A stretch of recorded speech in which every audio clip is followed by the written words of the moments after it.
сиз менен жеке жолугушуу мүмкүнчүлүгүнөн пайдаланып суроолорду, сунуштарды берип алайын дегем. Азыркы учурда биздин врачтар, медиктер, волонтерлор жардам сурагандан коркушат, анткени алардын жетекчилери аларга сөгүш жарыялап, жумуштан чыгарып ийгенге чейин барып атышат. Ошондуктан сизден суранат элем, өзүңүз жеке кепилдик алсаңыз, сиз соцсеттер аркылуу, соц тармактар аркылуу, Facebook, Instagram, Facebook болуп болуш керек. Өзүңүз прямой эфирге чыгып, эл менен дагы түздөн-түз баарлашсаңыз, менин оюмча көптөгөн жакшы маалыматтарды, сунуштарды угат элеңиз. Муну Михаил Саакашвили, Никола Пашинян, Армения президенттери, премьерлери почти күндө кылышат. Эл менен тыгыз байланышта да. Анткени көпчүлүк элдин ошо көйгөйү сизге суроо бере албай, сизге сунуш айта албай, сизге ошо жете алышпайт да. Бирок азыр технологиялар буга уруксат беришет. Урматтуу Сооронбай Шарипович, урматтуу өкмөттүн аппараттын мүчөлөрү, урматтуу ыктыярчылар. Вот уже более 10 дней, как 7 дней мы получили концентратор, все еще проблема не решается с налогами и с таможенным оформлением. Вот это реальная проблема. Это один момент. Второй момент. В стране сейчас огромное количество волонтеров, активистов, компаний покупает концентратор на свои деньги и передает разным учреждениям. Но учета, акта приема нет. Просто здесь очень важно организовать грамотный акт приема передачи, чтобы они использовались и в какое-то время не оказались у кого-то дома. Лекарств в достаточной степени нет. Если они появляются, то цены очень высокие. Вот с концентраторами, с медицинскими препаратами, оборудованием, с лекарством в чем проблема? Мы свои средства направляем, и мы точно не хотим, я считаю, и мы не должны платить налогов и пошлин. В этом плане и правительство в курсе, они поддерживают, и таможня говорит, что он поддерживает, но почему-то чего-то не хватает, какой-то, может быть, воли, либо какой-то корректировки по постановлению правительства, чтобы сказать, на время этой пандемии освободить. У людей появляется очень много депрессии, апатии, невроз, психоз, агрессия. Вот. И это очень много количества людей, потому что дома находится самоизоляция, и это очень трудно. Психологическая помощь, она важна. У нас нет такой большой института армии психологов. Вот есть у нас штаб. Я знаю, работать на государстве очень сложно. Вот, я знаю, люди там круглосуточно работают. Если частная компания, мы там хоть отдыхаем и спим, но госслужащие, им сложно, я это все понимаю, признаю. Круглосуточная работа очень сложно. Государственный штаб есть. Много есть частных штабов, но здесь не хватает координации. Я уверен, что нужно сейчас, чего не хватает, нам не хватает такого кризис-менеджера, который мог бы и республиканский штаб, и частный штабы как-то объединить и координировать. Найти кризис-менеджера, объединить все штабы. Вы же говорите сейчас, что год цифровизации, развитие регионов. Вот все, платформа, сколько больниц на стране есть. Кому сколько нужно. Государственные клиники, частные клиники. У кого что уже есть. Давайте эффективно контролировать, вести учет. И говорить, хорошо, спонсоры, там, не знаю, сейчас даже партии активизировались, бизнесмены, там, кто хочет поддерживать. Пожалуйста, вот, смотрите, им нужно. Эта информация нет. Каждый говорит, я вот этому помогу, и этому помогу. И все, это неэффективно. Дары тармектерди таратуу баягы өтө кыйын экен. Бир унаадан оноосу келип деле алып кетип экен, оратабыз деп, бир эле баягы направленияны көтөрүп келишип алып. Же болбосо ошол эле дарыканаларга барсаң, баалары ар кандай да. Биз кечээ күнү мисалы ЦПФимди 85 рубльга алып келсек, Москвадан, бул жердеги аптекаларда 300 сомдон жогору болуп атат да. Балким ошол мамлекеттин мекемесине караган бир жерди бөлүп берсеңиз, же болбосо ошол мамлекетке караган дарыкана ачсабы деп атам да. Ушул пандемия учурунда иштей турган бир гана баада, өз баасында.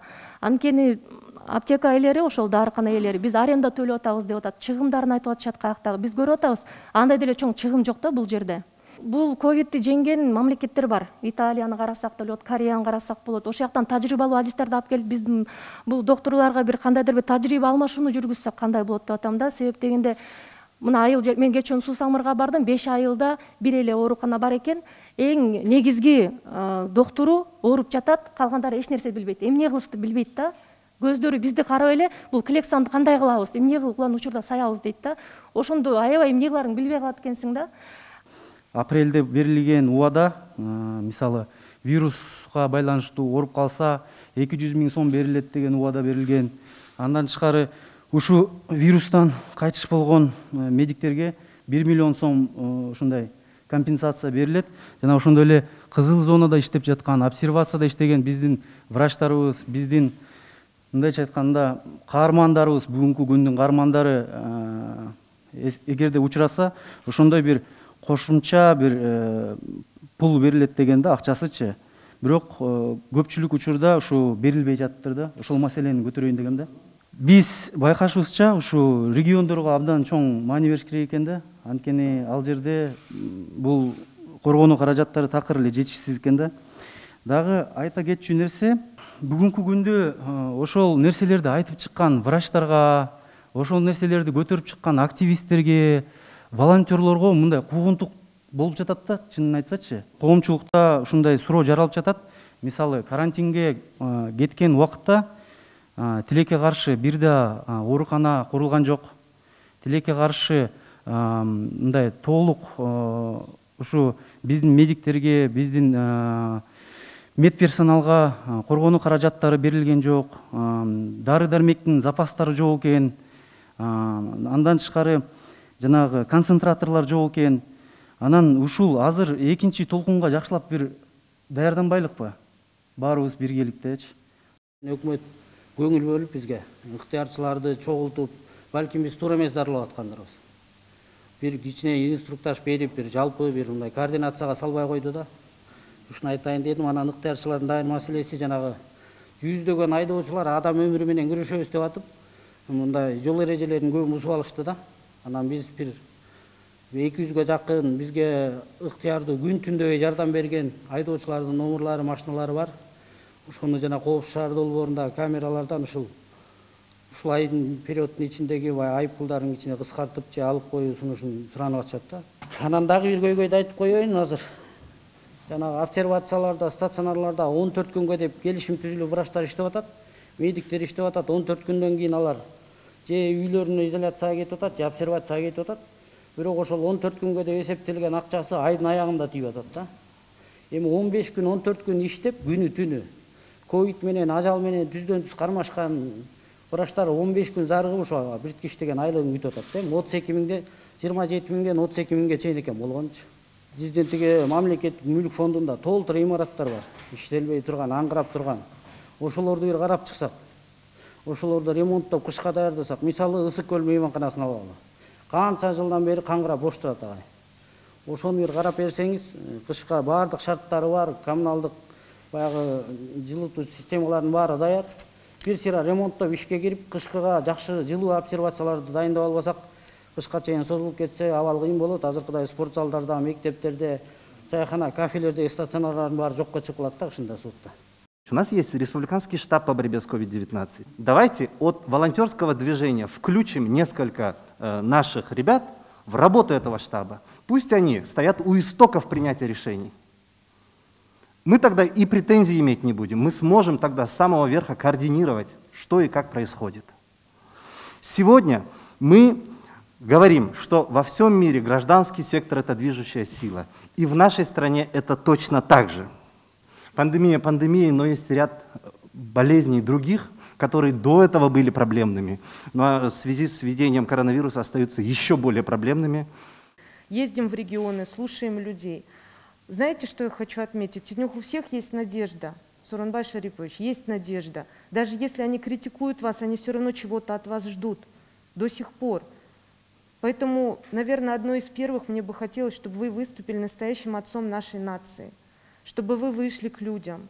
Мы написали, что мы идем к вам навстречу, а нас написали, что вот вы, оказывается, все это делаете для того, чтобы понравиться президенту. И мы работаем, и мы еще выслушиваем вот такие мнения. Ну окей, мы на них смотреть не будем, мы будем двигаться дальше. Создать необходимый резерв врачей.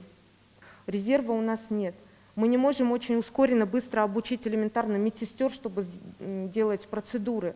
Вот над этим нужно работать, обучающий момент. Если далее вот у нас стационары будут работать же все это время, хорошо, мы как-то маломальски находим деньги, покупаем СИЗы, покупаем эти, окей, мы поняли, что эта нагрузка легла на нас, это мы сделаем, но мы хотим, чтобы вы параллельно делали институциональные вещи, то, что останется на потом, строительство больниц, четко установлены режимы компенсации и так далее. То, что в вашем видении. Мы, к сожалению, там быть не можем. Это не в наших полномочиях.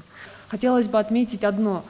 что Кыргызстан на данный момент является единственной страной в Центральной Азии, которая не имеет законодательного регулирования волонтерской деятельности.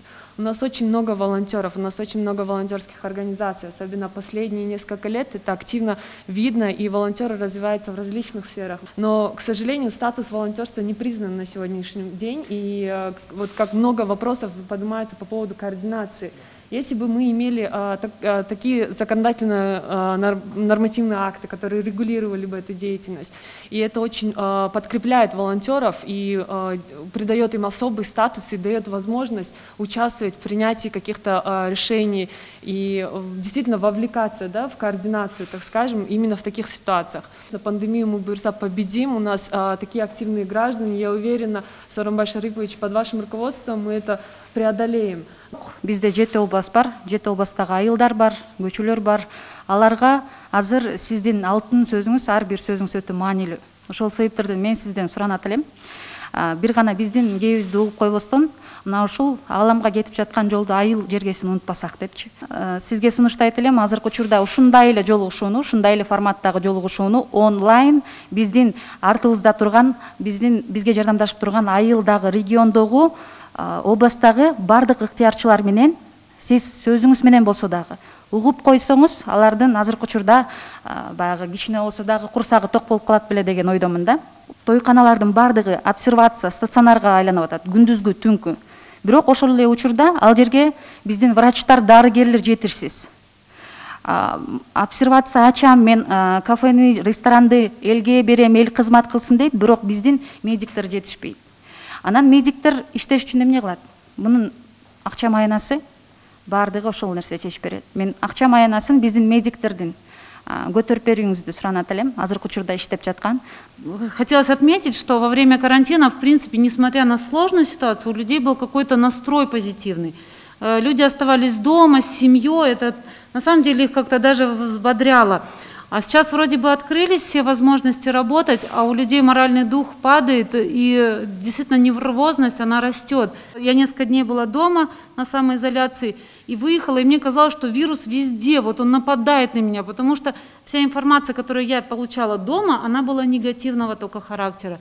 И вот здесь я прошу, может быть, как-то повысить какую-то позитивную информацию. А иначе просто можно сойти с ума даже дома, вот получая просто негативную информацию.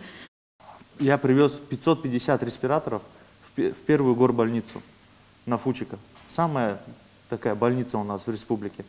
Отдал главврачу Бошкоев Джусуп Бейшикадырович. Официально вручил ему на видеообращении, которое опубликовала NewsKG, Блокнот, Кыргыз Google, то есть миллионы людей увидели. Я сказал, я напомнил вашу цитату, ваши слова. Президент Сооронбай Шарипович сказал: тот, кто ворует у народа, это враг народа сейчас. Давайте не будем врагами народа. Я говорил это в камеру, но я обращался к нему, потому что я понимал то, что я этого человека не знаю. И аманат, который мне люди скинули, я просто передаю на его ответственность. В течение 5 дней ко мне тысячи сообщений в день приходят. Не дают эти респираторы, не раздают, не раздают. Я выезжаю в эту больницу, Сооронбай Шарипович. Снимаю на видео. Ни один врач глаза не видел. Никому не раздавали. Даже сказали, администрация только носит. Он сразу одел на себя, вот, главврач сразу одел. Он ни раз в красную зону не заходил. Он мне сказал, и мы их не продаем, приедь посмотри, они лежат на складе в аптеке. Я говорю, они не должны лежать на складе в аптеке, они должны были в этот же день раздаваться для красной зоны. Это дело имеет резонансный характер, Сооронбай Шарипович. Если сейчас публично он понесет ответственность, то это будет в назидание остальным. Врачам нужна поддержка не только на работе, но и дома. Сейчас очень много наших врачей или сами заболели, или находятся сутками на работе и не могут заниматься бытовыми вопросами дома. Хотим запустить проект, в котором каждый врач, у которого дома остались маленькие дети или пожилые родители, смогли получить помощь от народа в виде покупки продуктов, приготовления еды, помощи по хозяйству. У медиков нету вот этой вот маски, вот этих вот перчаток и вот обычной воды. Этого нет. Нам звонят, говорят, что у нас нету воды, принесите нам, пожалуйста, воду, мы хотим пить. Принесите нам салфетки, чтобы мы стирали пот с лица. Это просто стало чем-то нормальным. Мы ни на кого уже не обижаемся, мы на это даже не обращаем, никого не критикуем. Если аким района городского не исполняет свои обязанности, как он их должен исполнять, люди никогда не скажут, что это аким виноват в чем-то, потому что они не имеют представления, как государственная машина работает. Они скажут, что президент не доглядел. Когда открылись стационары в городе, у них не было элементарно измерителя кислорода в крови. Это вот маленькая такая штучка, пульс-оксиметр называется. Без нее ни один врач не может никакие назначения делать ни одному пациенту. И я бы хотел сказать, что сейчас вся вот именно работа государственных органов смахивает на то, что это какая-то операция по дискредитации президента. Потому что все органы работают так, чтобы полностью вас дискредитировать. Наверное, в новом году нужно расширить эпидемиологические и инфекционные факультеты для медвузов. Я думаю, вот это сейчас очень актуально, потому что мы столкнулись с нехваткой специалистов и экспертов.